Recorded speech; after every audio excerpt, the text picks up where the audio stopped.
11. Language. Sarah Kim, Douglas Marshall, June Pulliam, Victoria Vanist, and James Jurgen. Chapter Overview. 11. Language. 11.1. Learning objectives and key terms. 11.2.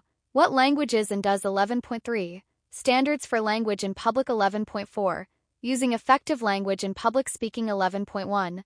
Learning objectives and key terms. Explain how language is used for power. Describe how language's choices affect the effectiveness of public speaking. Explain the standard of clarity. Choose clear language that is appropriate for audiences. Determine your own language ability in speaking.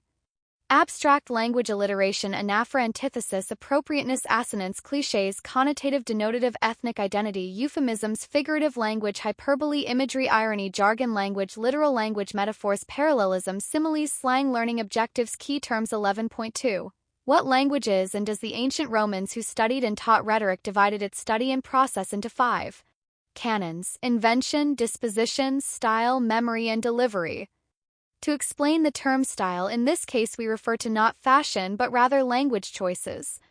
Should a public speaker use very basic language because the audience is unfamiliar with their topic? Or more technical language with many acronyms, abbreviations, and jargon because the audience has expertise in the topic? Or academic language with abstract vocabulary, or flowery, poetic language with lots of metaphors?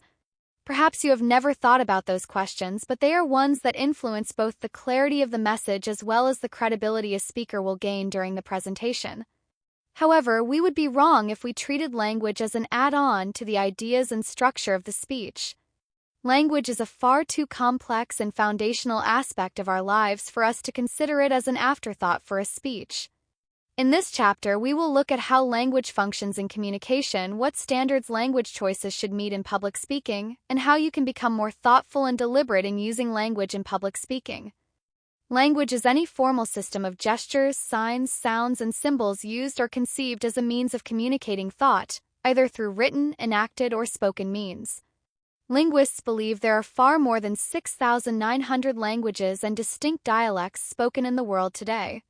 The language spoken by the greatest number of people on the planet is Mandarin. Other widely spoken languages are English, Spanish, and Arabic. English is spoken widely on every continent, but Mandarin is spoken by the most people. While we tend to think of language in its print form for most of history and for most of the world, language has been or is spoken or oral. More than half of spoken languages have not even been put into written form yet. We have already seen in earlier chapters that public speakers have to consciously make adjustments to language for audiences. For example, spoken language is more wordy and repetitive than written language needs to be or should be. It is accompanied by gestures, vocal emphasis, and facial expressions. Additionally, spoken language includes more personal pronouns and more expressive, emotional, colloquial, slang, and non-standard words. The study of language is, believe it or not, controversial. If in college you are an education, social sciences, pre-law, or English major, you will somewhere in your academic career come up against this truth. While we use words daily and don't think about it, scholars in different fields concern themselves with how we choose words, why we choose words, what effect words have on us, and how the powerful people of the world use words. One theory of language, general semantics, says that meaning resides in the person using the word, not in the word. It is helpful for the public speaker to keep this in mind, especially in regard to denotative and connotative meaning. Wrench, Goding, Johnson, and Attias use this example to explain the difference. When we hear or use the word blue, we may be referring to a portion of the visual spectrum dominated by energy with a wavelength of roughly 440–490 nanometers. You could also say that the color in question is an equal mixture of both red and green light. While both of these are technically correct ways to interpret the word blue, we're pretty sure that neither of these definitions is how you thought about the word. When hearing the word blue, you may have thought of your favorite color, the color of the sky on a spring day, or the color of a really ugly car you saw in the parking lot. When people think about language, there are two different types of meanings that people must be aware of: denotative and connotative. Denotative meaning is the specific meaning associated with a word. We sometimes refer to denotative meanings as dictionary definitions. The definitions provided in the first two sentences of the quotation above are examples of definitions that might be found in a dictionary. Connotative meaning is the idea suggested by or associated with a word at a cultural or personal level. In addition to the examples above, the word blue can evoke many other ideas. State of depression, indication of winning side during the Civil War, sudden event. States that lean toward the Democratic Party in their voting, a slang expression for obscenity in plural form. A genre of music. Language is not just something we use, it is part of who we are and how we think. When we talk about language, we have to use words to do so, and language is also hard to separate from who we are. Each of us has our own way of expressing ourselves. Even more, it is almost impossible to separate language from thinking. Some people believe the federal government should enact a law that only English is spoken in the United States. This is opposed by some groups because it is discriminatory to immigrants, based on the belief that everyone's language is part of their identity and self-definition. Not only is language about who we are, it is about power, or at least is used by powerful people. In fact, some educational and political theorists believe that language is all about power. For instance, euphemisms are often used to make something unpleasant sound more tolerable. In one of the more well-known examples of the use of euphemisms, the government commonly tries to use language to soften what many would see as bad. During the Vietnam War, air support was invented to cover the real meaning, bombing. When you hear air support, you probably think planes bringing supplies in, not bombing. Even today, terms like revenue enhancement are used instead of tax increases. The word euphemism has at its core eu and fem. Just as blasphemy is speaking evil about sacred things, euphemism is pleasant speaking about unpleasant things. We use euphemisms every day, but we have to be careful not to obscure meaning or use them deceptively. This is an example of how long-gauge choices can be both ethical and unethical. There's an old saying in debate, he who defines the terms wins the debate. In the 1988 election, George H.W. Bush was running against Michael Dukakis, who was the governor of Massachusetts. Vice President Bush was able to stick a label on Dukakis, and it stuck, that of liberal. He not only labeled Governor Dukakis, but he also defined what liberal meant. The word was in disuse after that, and you don't hear it as much now. The word in use now is progressive. Unfortunately, this incident in 1988 politics obscured the fact that the U.S. has always been a liberal democratic republic. The word liberal has shifted meaning, another trait of language, since meaning exists in the minds of users, not in some protected, never-changing space or form. In the majority of Americans' minds, liberal has become associated with specific political positions rather than a form of government in general. This example brings up another issue with language. Words change meaning over time, or more specifically, the meaning we attach to them changes.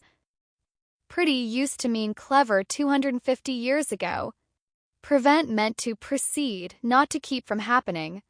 Language is simply not static, as much as we might like it to be. One of the main reasons some find Shakespeare daunting is that so many of the Elizabethan words are either no longer used or they have changed meanings. With regard to the use of language for power, even unknowingly, feminists in the 1970s argued that the common way we use the English language was biased against women. King-sized means big and powerful, but queen-sized means for overweight women. Master was not equivalent to mistress. Madam has taken on a negative connotation, even though it should have been equivalent to sir.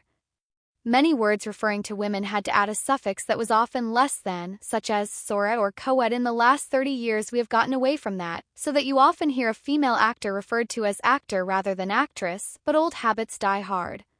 We see another example of power in language in the abortion debate. Prior to 1973, abortions could be obtained legally to some extent in 3 states, California, New York, and Hawaii. After the Roe v. Wade decision in January of 1973, they could, at least theoretically, be obtained in all 50 states. Roe v. Wade did not make abortions legal so much as it made anti-abortion laws illegal or unconstitutional. Practically, the effect was basically the same, but we are often imprecise about language. People who were against abortion were now on the defensive, and they had to start fighting. It's generally better to be pro something rather than anti something. so they became pro-life. Those favoring abortion rights then automatically became pro-death. One side had defined the terms of the debate, and the other had to come up with something comparable. Pro-choice takes advantage of the American belief in personal freedoms. Can you think of how advertisers choose words in a way that is meant to affect your thinking and see an object in different ways? Realtors sell homes, not houses. McDonald's sells Happy Meals, even though it is essentially the same food they sell that are not Happy Meals. As you progress as a public speaker, you will become more aware of the power certain words have over audiences. An ethical communicator will use language in a way that encourages respect for others, freedom of thought, and informed decision-making. First, however, a speaker should seek to meet the standards of clarity, effectiveness, appropriateness, and elegance in language, which are discussed in the next section. 11.3. Standards for language in public. The most way to ensure that your language is powerful is to strive for clarity. Clarity is the first concern of a public speaker when it comes to choosing how to phrase the ideas of his or her speech. If you are not clear, specific, precise, detailed, and sensory with your language, you won't have to worry about being emotional or persuasive because you won't be understood. There are many aspects of clarity in language listed below. Achieving clarity. The first aspect of clarity is concreteness. We usually think of concreteness as the opposite of abstraction. Language that evokes many different visual images in the minds of your audience is abstract language. Unfortunately, when abstract language is used, the images evoked might not be the ones you really want to evoke. A word such as art is very abstract.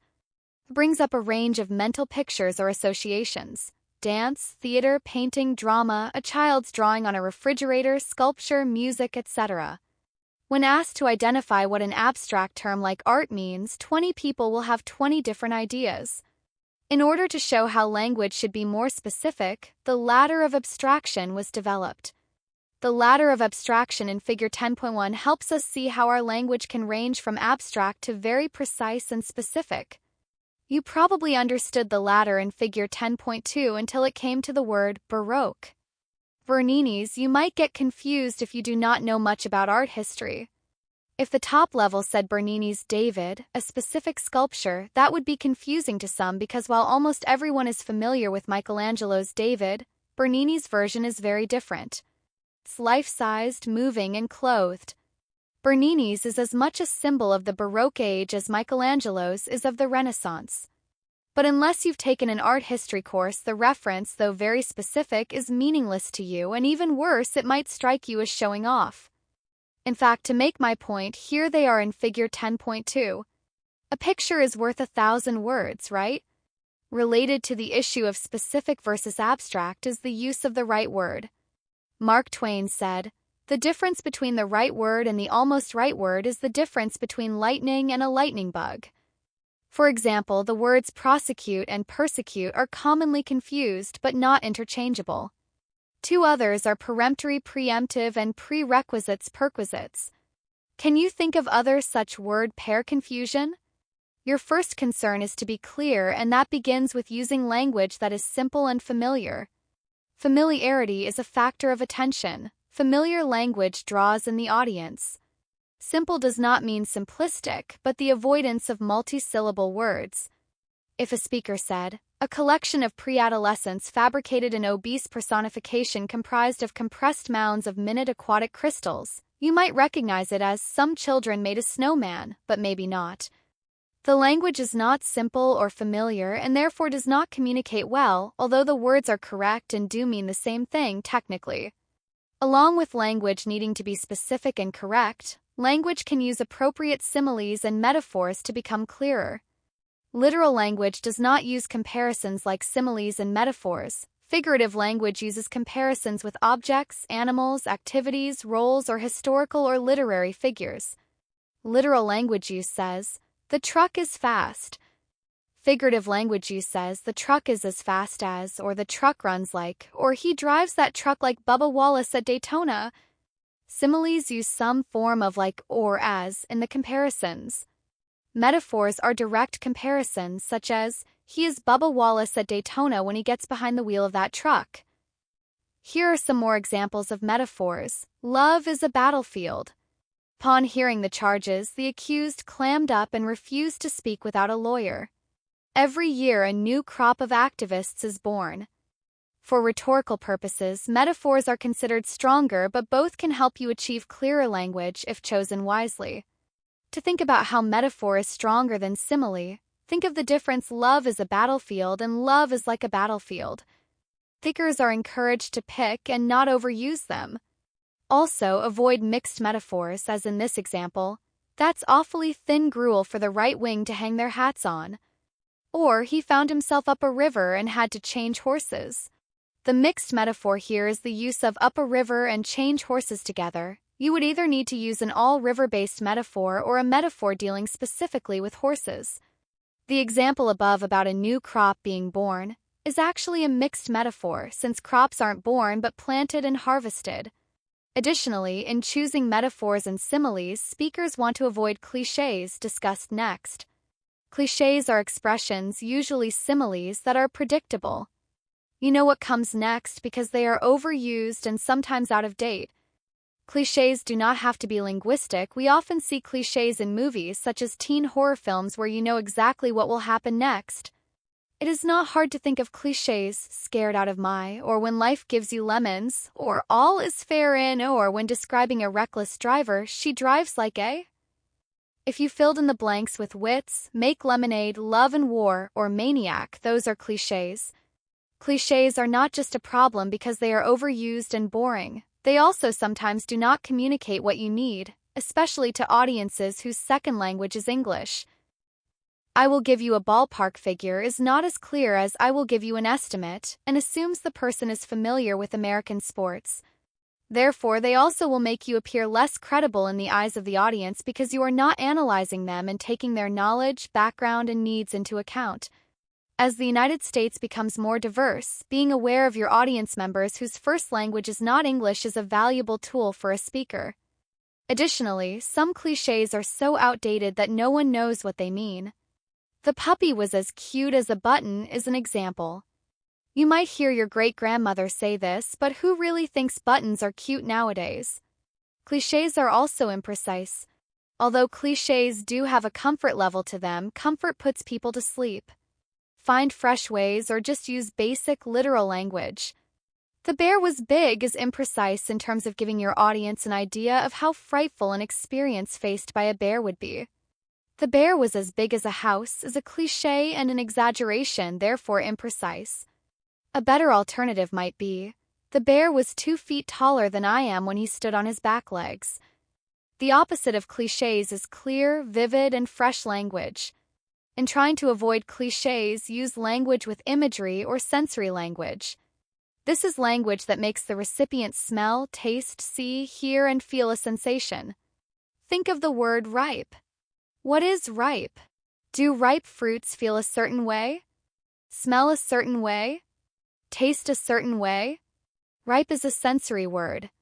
Most words just appeal to one sense, like vision. Think of color. How can you make the word blue more sensory? How can you make the word loud more sensory? How would you describe the current state of your bedroom or dorm room to leave a sensory impression? How would you describe your favorite meal to leave a sensory impression? Or a thunderstorm?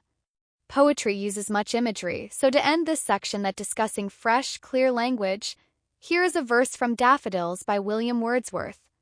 Notice the metaphors, simile, and the imagery, a host of golden daffodils, beside the lake, beneath the trees, fluttering and dancing in the breeze. Continuous as the stars that shine and twinkle on the Milky Way. Effectiveness language achieves effectiveness by communicating the right message to the audience. Clarity contributes to effectiveness, but there are some other aspects of effectiveness. To that end, language should be a means of inclusion and identification rather than exclusion. Let's establish this truth. Language is for communication, communication is symbolic, and language is the main symbol system we use for communication. If language is for communication, then its goal should be to bring people together and to create understanding. Unfortunately, we habitually use language for exclusion rather than inclusion. We can push people away with our word choices rather than uniting them. What follows are some examples of language that can exclude members of your audience from understanding what you are saying. Jargon used in your profession or hobby should only be used with audiences who share your profession or hobby. Not only will the audience members who don't share your profession or hobby miss your meaning, but they will feel that you are not making an honest effort to communicate or are setting yourself above them in intelligence or rank. Lawyers are often accused of using legalese, but other professions and groups do the same. If audience members do not understand your references, jargon, or vocabulary, it is unlikely that they will sit there and say, "This person is so smart. I wish I could be smart like this speaker."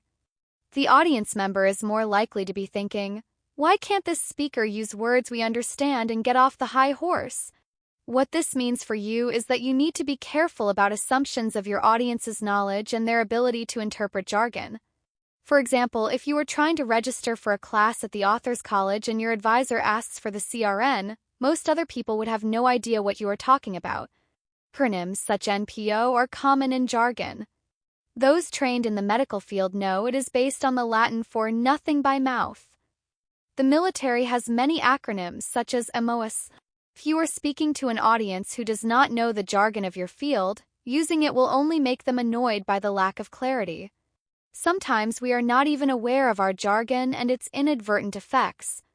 A student once complained to one of the authors about her reaction when she heard that she had been purged. The word sounds much worse than the meaning it had in that context, that her name was taken off the official roll du nom payment before the beginning of the semester. Slang. The whole point of slang is for a subculture or group to have its own code, almost like secret words. Once slang is understood by the larger culture, it is no longer slang and may be classified as informal or colloquial language. Bling was slang, now it's in the dictionary. Sports have a great deal of slang used by the players and fans that then gets used in everyday language. For example, "that was a slam dunk" is used to describe something easy, not just in basketball. Complicated vocabulary. If a speaker used the word recalcitrant, some audience members would know the meaning or figure it out, but many would not. It would make much more sense for them to use a word readily understandable, stubborn. Especially in oral communication, we should use language that is immediately accessible. However, do not take this to mean dumb down for your audience. It means being clear and not showing off. For a speaker to say, "I am cognizant of the fact that," instead of "I know" or "I am aware of," adds nothing to communication. Profanity and cursing. It is difficult to think of many examples, other than artistic or comedy venues, where profanity or cursing would be effective or useful with most audiences, so this kind of language is generally discouraged. Credibility. Another aspect of effectiveness is that your language should enhance your credibility. First, audiences trust speakers who use clear, vivid, respectful, engaging, and honest language. On the other hand, audiences tend not to trust speakers who use language that excludes others or who exhibit uneducated language patterns. All of us make an occasional grammatical or usage error. However, constant verb and pronoun errors and just plain getting words confused will hurt the audience's belief that you are competent and knowledgeable. In addition, a speaker who uses language and references that are not immediately accessible or that are unfamiliar will have diminished credibility. Finally, you should avoid the phrase "I guess" in a speech. Credible speakers should know what they are talking about. Rhetorical techniques. There are several traditional techniques that have been used to engage audiences and make ideas more attention-getting and memorable. These are called rhetorical techniques. Although rhetorical is associated with persuasive speaking, these techniques are also effective with other types of speeches. We will not mention all of them here, but some important ones are listed below. Several of them are based on a form of repetition. You can refer to an internet source for a full list of the dozens of rhetorical devices. Assonance is the repetition of vowel sounds in a sentence or passage. As such, it is a kind of rhyme. Minister Tony Campolo said, "When Jesus told his disciples to pray for the kingdom, this was no pie in the sky by and by when you die kind of prayer." Alliteration is the repetition of initial consonant sounds in a sentence or passage. In his "I Have a Dream" speech, Dr. Martin Luther King said, I have a dream that my 4 little children will one day live in a nation where they will not be judged by the color of their skin but by the content of their character. Not only does this sentence use alliteration, it also uses the next rhetorical technique on our list, antithesis. Antithesis is the juxtaposition of contrasting ideas in balanced or parallel words, phrases, or grammatical structures. Usually, antithesis goes, not this, but this. John F. Kennedy's statement from his 1961 inaugural address is one of the most quoted examples of antithesis. Ask not what your country can do for you, ask what you can do for your country. In that speech, he gave another example. If a free society cannot help the many who are poor, it cannot save the few who are rich. Parallelism is the repetition of sentence structures. It can be useful for stating your main ideas. Which one of these sounds better? Give me liberty or I'd rather die. Give me liberty or give me death. The second one uses parallelism. Quoting again from JFK's inaugural address, let every nation know, whether it wishes us well or ill, that we shall pay any price, bear any burden, meet any hardship, support any friend, oppose any foe to assure the survival and the success of liberty. The repetition of the 3-word phrases in this sentence is an example of parallelism. Anaphora is a succession of sentences beginning with the same word or group of words. In his inaugural address, JFK began several succeeding paragraphs with to those old allies, to those new states, to those people, etc. Hyperbole is intentional exaggeration for effect. Sometimes it is for serious purposes, other times for humor. Commonly, we use hyperbolic language in our everyday speech to emphasize our emotions, such as when we say, I'm having the worst day ever, or I would kill for a cup of coffee right now. Neither of those statements is true, but it stresses to others the way you are feeling. Ronald Reagan, who was often disparaged for being the oldest president, would joke about his age. In one case, he said, the chamber is celebrating an important milestone this week, your 70th anniversary. I remember the day you started. Irony is the expression of one's meaning by using language that normally signifies the opposite, typically for humorous or emphatic effect.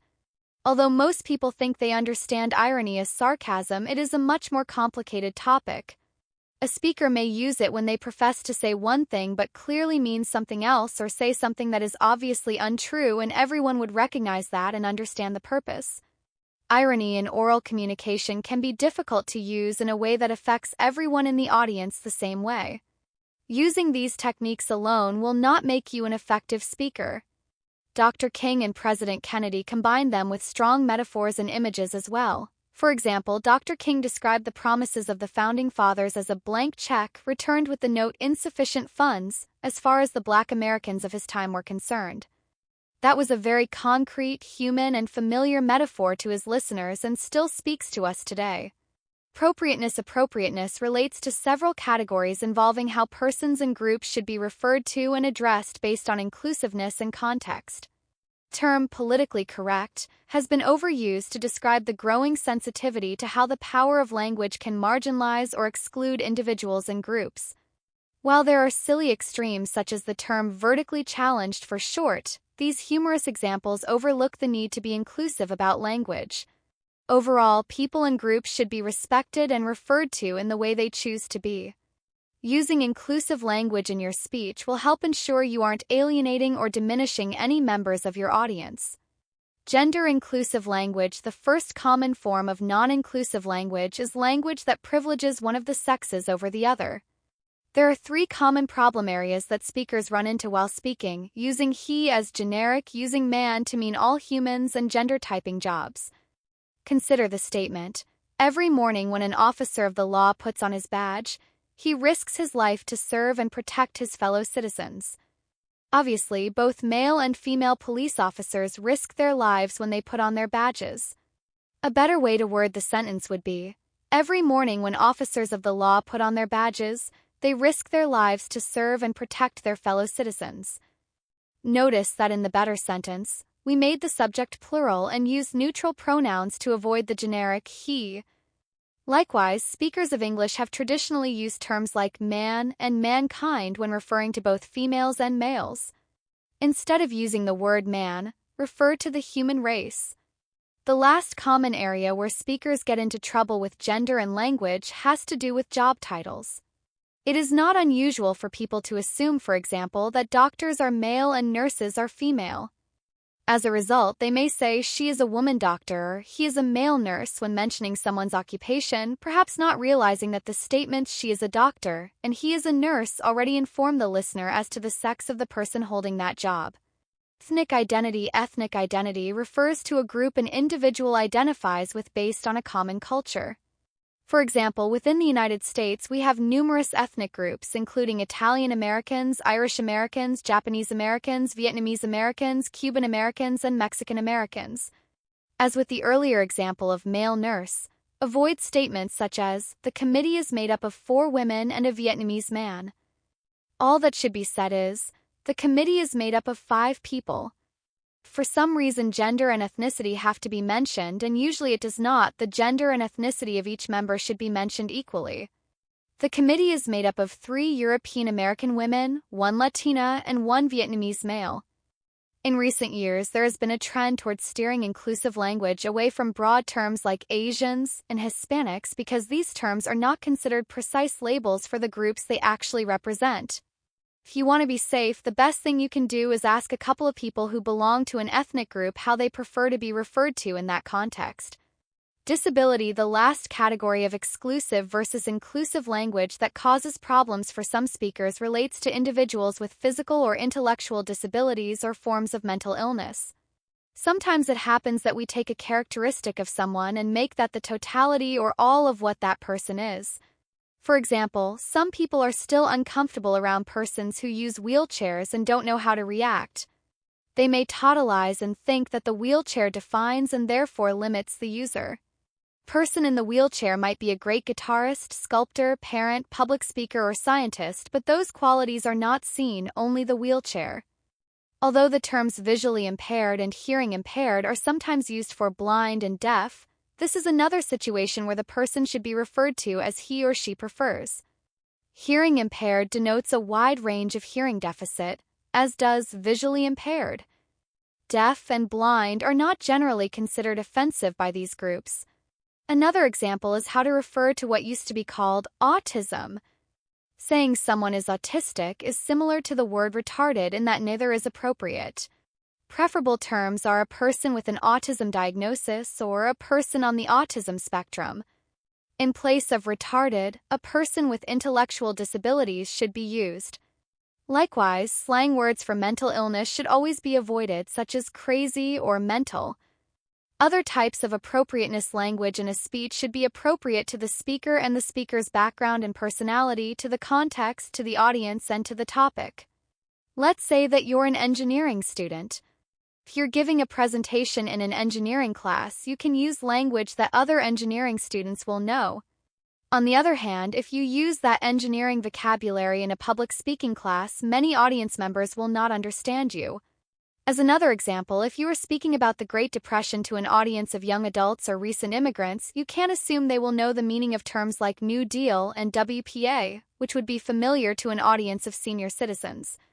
Audience analysis is a key factor in choosing the language to use in a speech. 11.4. Using effective language in public speaking. First, get in the habit of using stipulated definitions with concrete examples. In other words, define your terms for the audience. If you are using jargon, a technical term, a word that has multiple meanings in different contexts, or an often misunderstood word, you can say at the beginning of the body of your speech, "In this speech, I'm going to be using the word X, and what I mean by it is." And then the best way to define a word is with a picture or example of what you mean, and perhaps also an example of what you don't mean.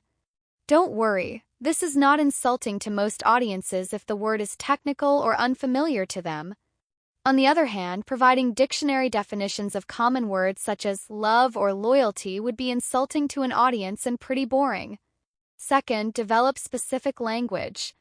The general semantics movement suggested ways to develop more specific language that reflects the imperfection of our perceptions and the fact that reality changes. You can develop specific language by the following: distinguishing between individuals and the group.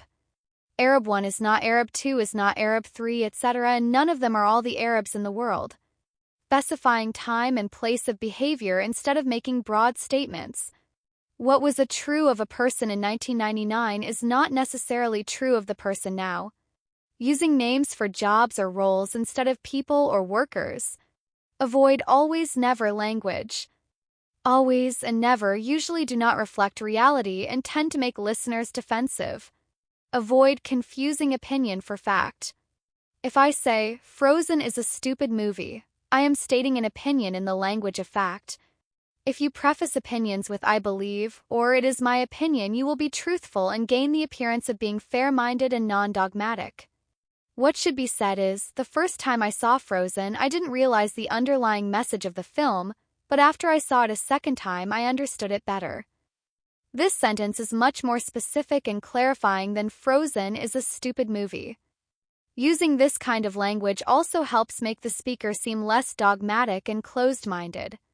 Third, personalize your language. In a speech, it's fine to use personal pronouns as opposed to the third person. That means I, me, we, us, you, etc. are often helpful in a speech. Gives more immediacy to the speech. Be careful of using you for examples that might be embarrassing. Let's say you are arrested for possession of a concealed weapon. Sounds like the audience members are potential criminals. Finally, develop your vocabulary but not to show it off. One of the benefits of a college education is that your vocabulary will expand greatly, and it should. A larger vocabulary will give you access to more complicated reading material and allow you to understand the world better. But knowing the meaning of a more complicated word doesn't mean you have to use it with every audience. Conclusion: although the placement of this chapter may seem to indicate that language choices, or what the ancient rhetoricians called style, are not as important as other parts of speaking, language choices are important from the very beginning of your speech preparation, even to your research and choice of search terms. Audience analysis will help you to develop language that is clear, vivid, appropriate, credible, and persuasive. Reference Anderson, Gregory, and David Harrison. Global Language Hotspots.